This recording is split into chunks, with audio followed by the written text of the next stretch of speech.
திருவாரூர் மாவட்டம் முடிகொண்டான் பகுதியில் உள்ள இந்து அறநிலையத்துறைக்கு சொந்தமான பெரிய பிடாரியம்மன் கோவிலை நெடுஞ்சாலைத்துறை அதிகாரிகள் இடிக்க முயன்றதால் பொக்லின் வாகனத்தை பொதுமக்கள் முற்றுகையிட்டனர். இது தொடர்பான கூடுதல் விவரங்களோடு இணைகிறார் எமது செய்தியாளர் ரவி. வணக்கம் ரவி, உங்களிடம் இருக்கும் தகவல்களை சொல்லுங்க. வணக்கம். திருவாரூர் மயிலாடுதுறை செல்லும் சாலையில் முடிகொண்டான் என்கிற இடத்துல நெடுஞ்சாலைக்கு அருகில் இந்த பெரிய பிடாரியம்மன் ஆலயம் அமைந்துள்ளது. இந்த ஆலயம் 150 ஆண்டுகள் பழமையான ஆலயம். தற்போது இந்து சமய அறநிலையத்துறையின் கீழே இந்த ஆலயம் இயங்கி வருகிறது. இந்த நிலையில கன்னியாகுமரி சென்னை தொழில்துறை திட்டத்தின் கீழே திருவாரூர் மயிலாடுதுறை வரை மாநில நெடுஞ்சாலை பணிகள் கடந்த 2 வருடமாக நடைபெற்று வருகிறது.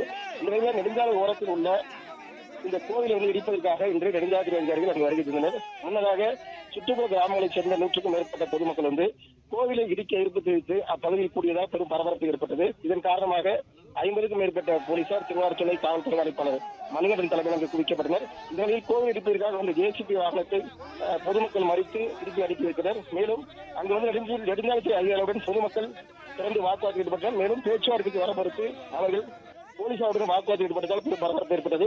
குறிப்பாக கோவில் இடிப்பிற்காக இந்து சமய அறநிலையத்துறை அதிகாரிகள் பணம் வாங்கியதாகவும் அவர்கள் இந்த பேச்சுவார்த்தைக்கு வர வேண்டும் என்றும் கோரிக்கை வைத்து பொதுமக்கள் வாக்குவாதத்தில் ஈடுபட்டதால் தொடர்ந்து பரபரப்பு ஏற்பட்டது.